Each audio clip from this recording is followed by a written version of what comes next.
누군가는 그랬지만 이번부터라도 다시 딛고 일어나자 라고 마음먹는 단 한 사람이 필요한 겁니다. 네. 항상 변화는 한 사람이 시작한다예요. 그 사람이 진정한 사실은 리더인 거죠. 조직 개발의 신화를 만든다. 쿠파 오디세이가 함께합니다. 뱀이에요. 어떻게 하셨지? 2025년이 뱀 띄어서 그러신 거죠, 쿠? 맞아요. 네. 네. 이 우수한 두뇌들. 오늘도 이제 오디세이 방송에서 좀 이야기를 나눠보려고 하는데요. 저희 17화에서 아이색 모델의 두 번째 네. 센세이션, 감지하기에 대해서 이야기를 나눴어요. 네. 기억이 네. 나시죠? 네. 그래서 노력 중. 네, 진단 방법들에 대해서 대표적인 것들을 네. 좀 나눠봤고, 뭐 진단 시에 어떻게 하면은 내 사심을 좀 버릴 수 있을까 이런 얘기를 좀 나눴었거든요. 네. 근데 이제는 감지했으니까 무언가 해야겠죠. 그렇죠. 해야죠. 네, 그래서 실행하기 단계로 한번 넘어가 보려고 합니다. 네. 우선은 실행하기라고 생각해 보면은 뭐 대단해 보이지만 사실 많은 조직에서 이미 다 하고 있거든요. 그렇죠. 뭐 제도도 바꾸고 있고 네. 교육도 하고 있고 뭐 문화도 계속 매만지고 계시고, 그런데 쿠가 보셨을 때 기존의 많은 조직들이 하고 있는 이 실행하기 단계에서 뭔가 아쉬운 점, 네. 네, 조금은 좀 개선해야 될 포인트, 이걸 네. 발견하신 게 있다면 어떤 걸까요? 조직 개발이라는 프로젝트를 하지 않는다 하더라도 실은 모든 조직은 늘 다 하고 조직 있죠. 개발을 하고 있는 셈이죠. 조직이 좋아지려는 노력을 안 하는 곳은 없을 거예요. 뭐 쉽게 말해서 아주 오래된 이야기이긴 하지만 국, 과, 개 이런 조직이었다가 요즘은 팀제라고 해서 다 팀이라는 이름을 쓰잖아요. 국가계. 네, 그 팀을 이렇게 도입한 것 자체가 실질적인 도입이냐라는 측면에서 보면 아쉬움이 있지만, 팀제를 도입한 것도 개발이죠. 조직 개발의 네. 한 차원이었거든요.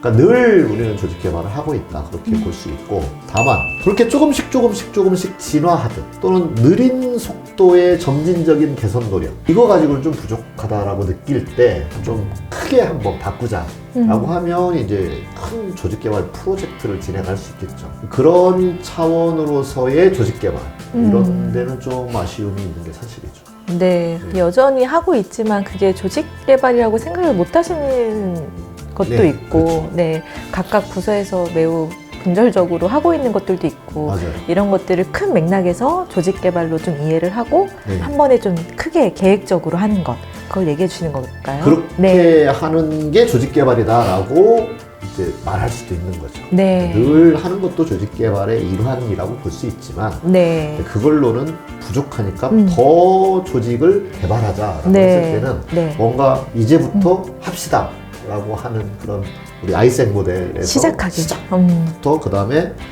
감지하고 진단을 네. 해서 그 다음에 막 과거보다는 좀 더 활발하게 실행도 해보고. 그렇게 하는 것을 이제 조직 개발이다, 이렇게 볼 수도 있는 거죠. 이제 그렇게 할 때는 그러면 늘 한다라고 하는 것과 어떤 차이가 있느냐, 한 2, 3년 정도 잡고 하는 게 좋습니다. 2, 3년 정도. 네, 2, 3년 네. 정도를 잡고 한번 이때 조직의 어떤 문화라든지 조직의 체질, 그걸 확 바꿔보자라고 했을 때 2, 3년 정도 기간을 잡고 하면 매우 효과적으로 해낼 수 있는데, 네. 그리고 그때 전사적이어야 되고요. 근데 그렇게 해내기가 쉽지 않아요. 그러니까요. 생각보다 많은 고객사분들 보면은 2, 3년이라는 시간을 두고 하시는 데들은 정말 적은 것 같아요. 적죠. 네. 거의 없죠. 거의 없죠. 왜 그러냐면 그래야 된다는 걸 아는 사람이 거의 없다, 우선. 네, 네. 조직 개발 공부가 상대적으로 부족하기 때문에, 그래서 그렇게 잡고 해야 되겠다라고 생각하는 데가 거의 없다. 네. 그 다음에 또 하나는 내부에서 어떤, 예를 들어 새로운 CEO가 왔을 때 내부의 힘만으로 하려고 노력하는 경우들이 꽤 있어요. 근데 그렇게 했을 때 좀 더 나은 방법을 가져다 쓸 기회를 좀 잃는 경우가 많이 있습니다. 네. 아무래도 조직 개발을 전문적으로 연구한 사람과 전문적으로 컨설팅을 하던 거와 비교해서는 조직 내부에서 그냥 아름아름으로 조직 개발을 하던 사람들과는 차이가 있을 거잖아요. 그랬을 때 그때 외부의 조력을 좀 받으면 좋은데 결국 비용이 들어가기도 하고, 또 외부 사람들에 대한 신뢰, 과연 저분들이 진짜 실력 있는 사람 맞아? 네, 네. 그런 등등의 이유로 인하여 내부끼리만 하다가 보면 이게 뭔가 충분히 효과가 나지 안 나- 않으니까 내부의 구성원들도 바빠 죽겠는데 뭐 왜 이래 이런 목소리가 나오기 시작하고 그래서 좀 흐지부지 되거나 효과가 미약한 그런 경험들을 많이 갖고 있죠. 네, 이렇게 그 많은 조직에서 지금 실행하기를 다 하고 있는데도 아쉬운 네. 점들을 얘기해 주셨는데요. 그것들을 2025년엔 좀 개선해 보겠다라고 한다면은 네. 어떤 부분을 좀 보완해 보면 좋을까요? 우선 조직개발 공부를 좀 더 하는 게 필요합니다. 파편적으로 알고 있는 경우들이 많은데 특히 HRD를 공부를 하면서 조직개발 조금 이렇게 다루고 네. 그런 게 우리나라 그 HRD 프로그램의 현실이거든요. 네, 네. 그리고 그 과정에서 보면 HRD에서 대부분 개인 개발 위주로 HRD 프로그램이 되어 있다 보니까 개인 역량 향상 거기에 많이 포커스되어 네. 있는 경우가 있어요. 그래서 조직 전체 또는 팀 전체를 발전시키는 것이 어떤 것인지 어떤 방법이 있는지에 대한 내부의 공부가 필요합니다. 근데 아무리 공부를 해도 10년씩 공부하고 어떤 내부의 조직 개발을 해보겠다 이럴 수는 없잖아요. 네. 근데 외부의 이제 전문가들은 10년, 20년 그걸 전문적으로 공부한 사람들이니까 협력이 절대적으로 필요합니다. 네, 네. 내부와 협력을 하면서 진행을 하는 것이 되게 필요하고요. 그 다음에는 이제 외부의 협력을 얻는다 하더라도 내부에서 어쨌든 성공의 사례를 만들어내야 뭔가 했더니 좋아지더라 라는 증거가 보이지 않으면 내부 구성원들이 뭐 하는 거야 나 그쵸. 바쁜데 네. 이러면서 자꾸 이제 뒷걸음을 칠 수 있잖아요. 그렇기 때문에 작은 것이지만 이렇게 하니까 잘 되던데 이번에 뭐 새로운 아이디어를 내는 회의를 했는데 진짜 아이디어가 잘 나오던데 이런 경험들을 실제로 만들어내야 아 조직 개발이라는 게 이런 거였고 진짜 효과가 있는 거구나. 네. 나 혼자 일만 열심히 하는 것이 다가 아니었구나. 이런 것들의 인식이 넓어지게 되는 네, 거죠. 네. 그럼 내부에서도 이제 조직 개발을 좀 아는 사람들이 좀 양성이 되어야 되는 거고, 그리고 처음부터 내부에서 직접 하지 말고 외부의 전문가랑 좀 협력을 하는 네. 것으로 시작해 보면서 작은 성공 케이스를 만들면서 또 잘 홍보도 해야 될 것 같아요. 성공했다는 걸 알리는 네. 것도 매우 중요합니다. 그리고 이제 굉장히 중요한 게 역시 CEO의 영향력이기 때문에 네. 물론 CEO가 먼저 공부를 해가지고 잘 알고 있는 분이면 너무 너무 좋겠지만 지금 CEO 중에 조직 개발을 잘 이해하고 있는 분들이 많지 않아요. 그분들이 일을 하던 시절에는 그냥 명령하면 되던 시절이었기 때문에 그래서 성장하는 트랙을 보면 인사 트랙에서 CEO 하시는 분들의 비율이 그렇게 높지 않거든요. 그래서 기술 파트에서 CEO를 하시거나 재무 파트에서 CEO가 되시거나 마케팅에서 CEO가 되시거나 그런 분들이 많기 때문에 이 조직 개발 차원을 이해하시는 분들이 많지 않다. 그러면 CEO를 조직 개발도 알도록 어떻게 할까? 이게 사실 조직 개발 부서에서 중요하게 포커스를 해야 되는 부분이고요. 그것을 가장 효과적으로 알리는 방법이 뭐냐면 우리가 했더니 잘 되던데요. 이거 전사적으로 확장시키면 좋을 것 같아요 라고 네. 했을 때 CEO는 당연히 이제 신뢰가 생기겠죠. 그 다음에 전문가와 만나서 CEO가 가지고 있는 실질적인 고민들을 어떻게 풀어갈 수 있는지 그걸 재무적으로도 풀 수 있고 또 생산 기술로 풀 수 있고 또 마케팅으로 풀 수 있고 여러 가지 풀 수 있는 접근이 있지만 조직 개발로 풀 수 있는 부분이 틀림없이 있거든요. 네, 네. 괜히 피터 드러커가 조직 문화는 뭐 전략을 아침 식사로 해주신다라는 말을 괜히 한 게 아니에요. 굉장히 조직 문화가 중요한 부분이 있기 때문에 그 부분에 대한 인식을 전문가와 함께 나눌 수 있도록 하면 매우 좋은 이제 출발이 된다. 볼 수 있죠. 네, 조직 개발 실무자분들이 조직 개발을 알고 이제 그 탑 리더까지도 설득해가는 그 네. 방향을 이끌어가는 역할을 해야 되는데 사실 이 부분에서 되게 좌절하기 쉬운 포인트잖아요. 맞아요. 네. 네, 가장 큰 고민이실 거고. 맞아요. 네, 제가 늘 조직 개발자를 육성하는 그런 교육을 할 때면 하는 말이 조직 개발자는 리더의 리더가 되지 않으면 안 된다라는 네, 거죠. 네, 리더의 리더가 되려면 두 가지가 있어야 돼요. 가장 크게 하나는 내가 그래보겠다는 의지가 있어야 돼요. 네, 아니 리더가 해야 나는 그걸 따라서 하는 거지 이런 마음을 먹으면 뭐 리더가 바뀔 때까지 아무것도 할 수가 없잖아요. 근데 리더는 리더 나름대로의 어떤 업적을 내고 자기 전문 분야를 키워가면서 그 리더의 자리에 올라간 분인데 그분이 조직 개발까지 아는 만능인이 아닐 수 있잖아요. 그러면 조직 개발을 아는 내가 그를 향해서 이런 부분도 중요하니까 지원해주세요, 지지해주세요 라는 것까지 감당을 해내야죠. 그러니까 리더의 리더가 되려면 내 먼저 공부를 많이 해야 된다. 네, 오디세이 네. 많이 들으시라. 네. 네. 그 조직 개발 담당자분들이 그렇게 좀 리더의 리더가 되는 의지를 갖고 네. 이끌어 가다 보면은 이 되게 좌절을 느낄 때가 많을 것 같아서 많죠. 이 마음 챙김과 자기 자비를 꼭 챙겨 가셔야 될 것 같아요. 오, 그렇죠. 네. 훌륭합니다. 조직 개발을 학습해 가면서 이제 본인의 의지와 이런 어떤 좌절에 관한 마음 관리도 이렇게 두 가지를 다 같이 가져가시면 좋을 것 같고요. 저희가 조직 개발의 삼각형 모델을 오디세이 초반부터 계속 얘기했잖아요. 네. 근데 이 삼각형 모델의 이 세 가지 요소별로 이 실행하기에서 줄 수 있는 팁을 좀 알려주시면 좋을 것 같아요. 실행하기 위해서 역시 이제 세 가지를 다 다 해봐야 해야죠. 되는 거죠. 네. 진단할 때도 세 가지를 다 이제 진단을 해봐야 되는 네, 거고. 네. 그래서 우선은 제도적으로 사람들은 보통 제도가 문제야 이런 말을 많이 하잖아요.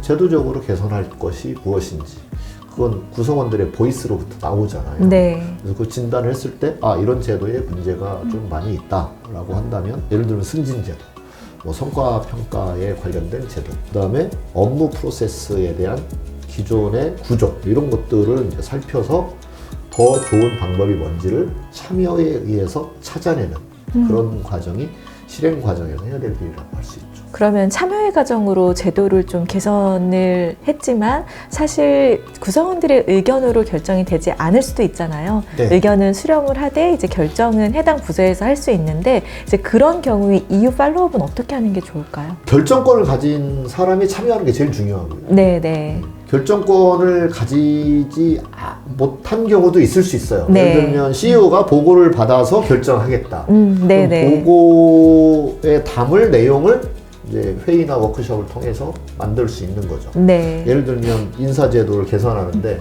최종 결정은 CEO가 하는데 CEO 바쁘니까 인사제도 개선하는 그런 워크숍에 참여하지는 않는다. 네. 참여하는 게 제일 좋고 네, 네. 참여하지 못하는 사정이 얼마든지 있을 수 있다. 그럼 그때 CEO가 제기할 만한 퀘스천, 의문 그걸 거기서 다 다루면 됩니다. 아, 미리 그거를 담당자가 좀 미리 준비할 필요가 있네요. 퍼실테이터가 이제 질문을 던지는 거죠. 네. 이거를 CEO가 받아들이지 않는다면 무슨 걱정 때문에 받아들이지 않겠느냐. 네. 좋은 일이라면 받아들이지 않을 이유가 없잖아요. 네. 그럼 그 걱정을 해결하는 방법이 무엇인지 그 걱정은 이렇게 해서 이 제도로 해결이 됩니다 라고 말을 했을 때 그러네? 그러면 사인을 하지 않을 이유가 없는 거잖아요. 네네. 그래서 그런 과정을 수의라고 말을 하는 거예요. 딜리버리죠. 끝까지 마지막까지 그런 부족한 점이 없는지 걱정스러운 부분이 없는지를 탐색해서 찾아내서 해결책을 만들어 담아내면 보는 거. 네. 어떤 질문을 해도 답이 다 여기 담겨 있네? 네. 사인할 수밖에 없는 거예요. 아, 네. 그러면 거기까지 참여식으로 할 수 있도록 설계해서 진행하는 게 매우 중요하겠네요. 그럼 문화 가치 쪽은 어떤 실행의 팁이 있을까요? 그런 것에 대하여 패배주의가 있으면 하기 싫어지고 그런 영향을 받을 거예요. 구성원들이. 그렇죠. 네, 네. 패배주의 해도 안 돼. 전에도 해봤는데 안 됐어. 네, 네. 이런 게 강하게 있으면 퍼실테이터가 막 열심히 하려고 해도 잘 안 될 수 있는 거죠. 그러기 때문에 그 문화를 그대로 가지고 갈 거냐, 또 그 문화를 바꿔낼 필요가 있잖아요. 네. 그러면 더 퍼실테이터나 조직 개발자가 이번에 이분들에게 성공 경험을 하게 해줘야 되겠다. 그래서 그 회의가 잘 돼서 조언안이 마련이 되고 그랬더니 흔쾌히 탑 CEO가 사인을 하는 그런 경험을 하면 그때부터 성공 경험을 하게 되는 거죠. 그런 패배주의가 아니라 네. 어떤 성공의 경험을 하게 됨으로써 자신감을 얻게 되는 그런 네. 계기가 되기도 하겠죠. 네, 그럼 어떤 한 개의 워크숍에서 사실 세 가지가 다 다뤄질 수 있도록 설계할 수 있는 눈을 갖고 그렇죠. 설계하고 진행하는 게 매우 중요하다는 맞습니다. 얘기 같네요. 아까 리더십 이 스킬 쪽도 잠깐 얘기는 했지만 네. 그쪽도 같이 좀 한 번 더 얘기해 주시면 좋을 것 같아요. 그래서 그거를 이제 누가 할 거냐의 문제인데요. 네. 뭐 사람들이 우리는 너무 패배주의예요. 뭐 회의에 오면 말도 안 해요. 또 지난번에 그렇게 한번 했다가 뭐 안 돼가지고 네. 다 좌절해 있어요. 네. 이랬을 때 그러면 그대로 가만히 있을 거냐 인 거예요. 누군가는 그랬지만 이번부터라도 다시 딛고 일어나자라고 마음 먹는 단 한 사람이 필요한 겁니다. 네, 네. 항상 변화는 한 사람이 시작한다예요. 그 사람이 진정한 사실은 리더인 거죠. 지위에 상관없이 네. 내가 해보겠습니다라고 시작하는 사람이 리더일 수밖에 없다. 네. 그럼 우리가 계속 말하는 이 조직 개발자가 결국엔 그 조직에서 그 역할을 하는 한 사람일 수 있겠네요. 그렇죠. 네. 네. 오늘은 이렇게 아이색 모델의 감지하기, 진단 단계를 넘어서 실행하기에 대한 얘기를 나눠봤습니다. 네. 네. 조직 개발의 삼각형 모델의 각 요소별로도 한번 실행을 할 때 어떻게 하면 좋을지를 얘기해봤고요. 실행할 때 기본적으로 있었던 아쉬움들을 해소하기 위한 방법들도 한번 얘기를 해봤는데요. 올해는 실행하기를 조금 다르게 좀 접근해 볼 수 있는 것들을 이번 방송을 통해서 해보시면 너무 좋겠다는 생각이 들어요. 우선은 의전 줄이기부터 시작해보면 좋습니다. 아, 의전 줄이기. 네. 네. 그냥 아주 그냥 표시가 나잖아요. 네. 그래서 조직 개발자가 상징적으로 조직 내에서 우리 조직이 달라지고 있는데? 라고 하는 것을 할 때에 맨 처음에 하면 좋을 게 의전 줄이기입니다. 아, 네. 회의 공간을 좀 다르게 구성하는 것도 좋을 것 같긴 하네요. 그럼요. 되게 자리가 왜 되게 그렇습니다. 상석과 아닌데 이렇게 그렇죠. 나눠져 그것도 있는. 의전이잖아요. 그쵸. 네. 올해도 이 조직 개발을 또 열심히 하고 계시는 담당자분들이 또 이렇게 힘을 내셨으면 좋겠네요. 네. 네. 그러면은 이번 오디세이는 이렇게 한번 마무리를 해보도록 하겠습니다. 조직 개발의 신화를 만든다. 쿡파 오디세이 다음 에피소드도 많이 기대해 주세요.